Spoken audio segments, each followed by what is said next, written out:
এই ফ্রিজটা হঠাৎ করে বন্ধ হয়ে যায়। পরে কাস্টমার আমাদেরকে ফোন দেয়। আমরা যেয়ে দেখি যে কী সমস্যা, দেখতে পাচ্ছেন থার্মোস্ট্যাটের অবস্থা অনেক খারাপ। এদিক দিয়ে আমি একটু ক্লিন করে তারপর হচ্ছে ব্যাক কভারটা খুলতেছি। ব্যাক কভারটা খুলে দেখবো কম্প্রেসারের এইখানে সবকিছু ঠিক আছে কিনা। পরে দেখলাম যে না, এদিকে যে সবকিছুই ঠিক আছে। পরবর্তীতে হচ্ছে গিয়ে আমি আবার একটু ভালোভাবে চেক করতেছিলাম যে আরো কোনো প্রবলেম আছে কিনা। পরে আমি রিলে ওভারলোড খুলে কম্প্রেসারটা চেক করতেছি যে কম্প্রেসার বডি বা হচ্ছে কোনো কয়েল শর্ট আছে কিনা। পরে দেখলাম যে না, কম্প্রেসার শর্ট নেই, কম্প্রেসার ঠিক আছে। এটা একটা এলজি ব্র্যান্ডের একটা ফ্রিজ। এই ফ্রিজটা হচ্ছে এলজি কম্প্রেসারই লাগানো, আর এই ফ্রিজটা কখনো কোনো কাজ করা হয়নি, শুধু হচ্ছে গিয়া যেভাবে চলতেছিল ওইভাবেই চালাচ্ছিল। এই ফ্রিজটার বয়স হয়েছিল আনুমানিক 17 বছর। 17 বছর ধরে উনি এইভাবেই এক হাতে ইউজ করতেছে, কোনো প্রবলেম ছাড়াই।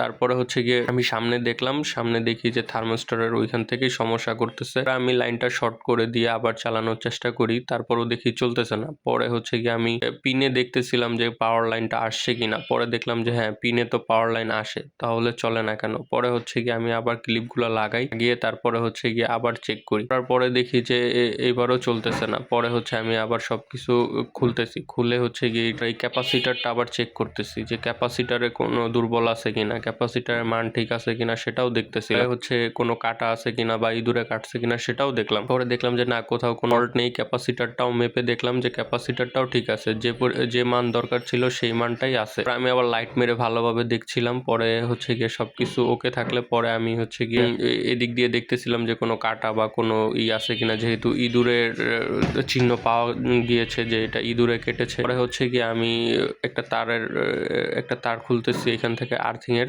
আমি শর্ট করে চালিয়ে দিব, দেখবো যে চলে কিনা ফ্রিজটা। পরে শর্ট করে চালানোর জন্য হচ্ছে আমি সব প্রসেসিং রেডি করে ফেললাম, মানে থার্মোস্ট্যাট ছাড়া আমি চালাবো হচ্ছে পাওয়ার লাইন দিয়ে। তার দুটো কেটে সুন্দর করে আমি হচ্ছে দুইটা জ্যাকের ভিতরে লাগিয়ে নিব।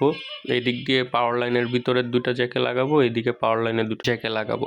লাগিয়ে সবকিছু কমপ্লিট হলে রিলে ওভারলোড লাগাইয়া আমি হচ্ছে গিয়ে লাগিয়ে পরে হচ্ছে গিয়ে চালিয়ে দিব। পরে আমি রিলে ওভারলোড লাগাইলাম, লাগাই এম্পিয়ার মিটারটা লাগালাম, লাগিয়ে এই যে এখন ওরে বললাম তুমি একটু ধরো, আমি একটু এম্পিয়ারটা দেখি এম্পিয়ার ঠিক আছে কিনা। পরে দেখলাম যে হ্যাঁ, কম্প্রেসার চালু হয়েছে, এম্পিয়ারও ঠিক আছে, গরমও ঠিক মতো হচ্ছিল।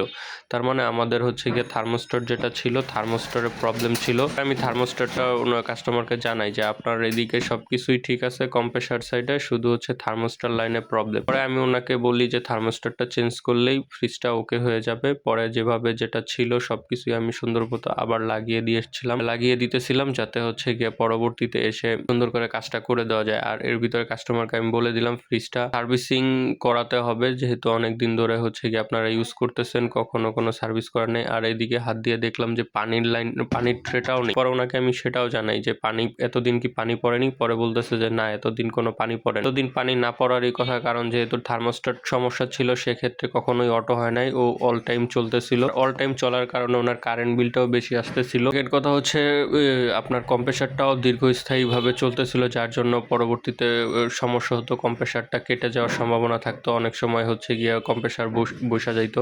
তারপরে যেহেতু এলজি ভালো একটা ব্র্যান্ডের, কোনো প্রবলেম হয় না। আমি সামনে চলে আসলাম থার্মোস্ট্যাটটা চেক করার জন্য, দেখলাম যে হ্যাঁ, থার্মোস্ট্যাট থেকেই প্রবলেমটা করতেছে। থার্মোস্ট্যাটের জং ধরে একবারে হচ্ছে গিয়ে সবকিছু নষ্ট হয়ে গেছে। পরে আমি হচ্ছে খুলে থার্মোস্ট্যাটটা খোলার চেষ্টা করতেছিলাম, দেখতে পাচ্ছি যে এখান থেকে খুলতেছে না। পরে আমি ওইখানে আর বেশি জোরাজোরি না করে নিয়ে চলে আসলাম, আমাদের দোকানে নিয়ে চলে যাব। এদিক দিয়ে আমি সবকিছু কাস্টমারকে বুঝিয়ে দিয়ে ভিডিওটা যদি ভালো লাগে সবাই অবশ্যই লাইক কমেন্ট শেয়ার দিয়ে আমাদের পাশে থাকবেন, যাতে আপনাদেরকে এরকম আরো নিত্য নতুন ভিডিও আমরা শেয়ার করতে পারি। সবাই ভালো থাকবেন। আসসালামু আলাইকুম ওয়া রাহমাতুল্লাহ।